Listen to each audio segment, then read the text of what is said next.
Sirach Kapitulo 18. Ang pagkagamhanan sa Dios.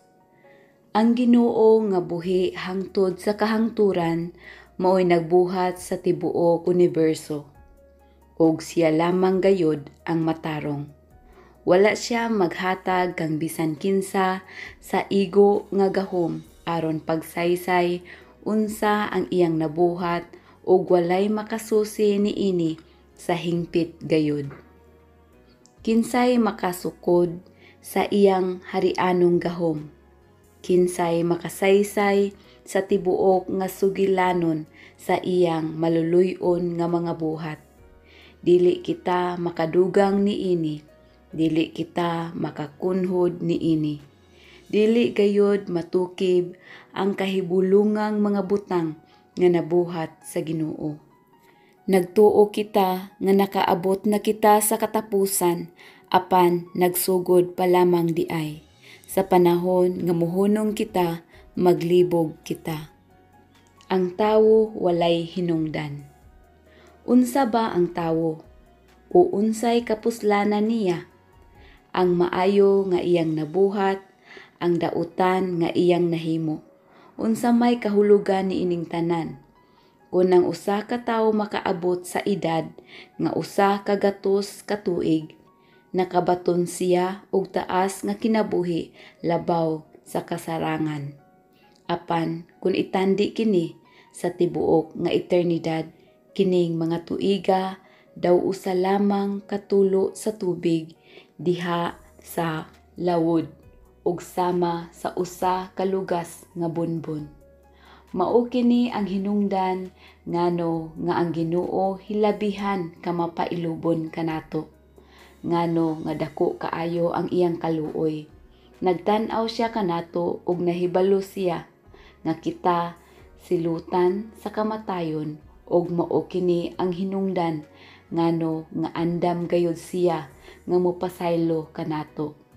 Ang usa ka tawo makapakita og kaluoy ngadto sa usa nga iyang hiilhan, apan ang Ginoo nagpakita og kaluoy ngadto sa tanang mga tawo. Iya kitang gibadlong, iya kitang gipanton, iya kitang gitudloan. Sama sa usa ka magbalantay sa karnero nga nagatiman sa iyang mga karnero. Iya kitang gidala pagbalik ngadto sa iyang kaugalingon. Maluoy siya kanato kung dawato nato ang iyang pagiya, ug kung ikalipay nato ang iyang pagpakita kanato, diin kita masayo.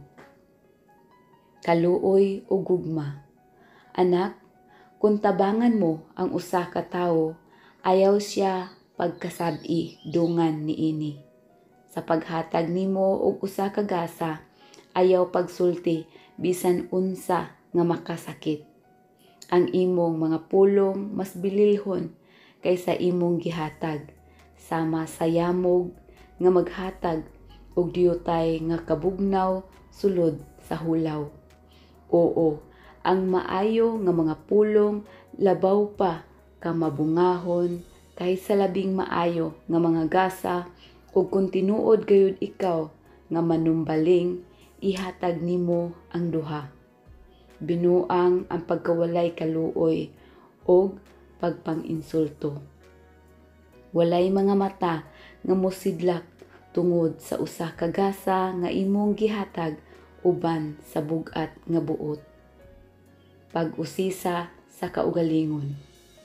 Sa dili ka pa mosulti, kinahanglan nga mahibalo ikaw unsa ang imong gihisgutan o pagmatngon sa imong panglawas sa dili pa ikaw masakit.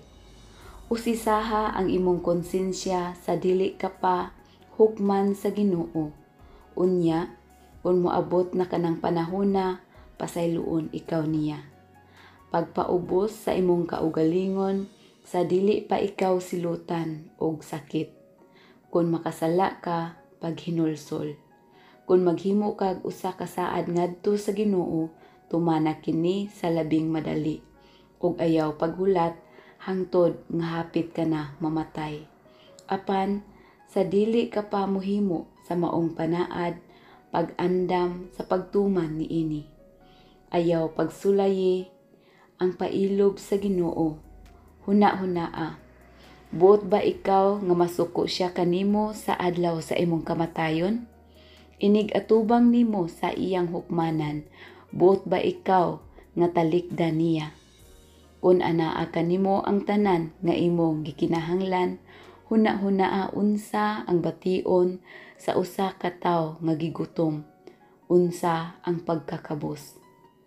Ang mga butang mahimo nga mausab sulod sa usa ka adlaw, ang Ginoo makabuhat sa kalit kaayo. Kung makinaadmanon ka, magbantay ka pag-ayo sa tanan nga imong buhaton. Kung gilibutan ka sa mga nagpakasala, pagbantay basig magpakasala ka usab. Ang taong maantigo, makaila sa kaalam, ug magpasidungog kang bisan kinsa nga nakakaplag niini.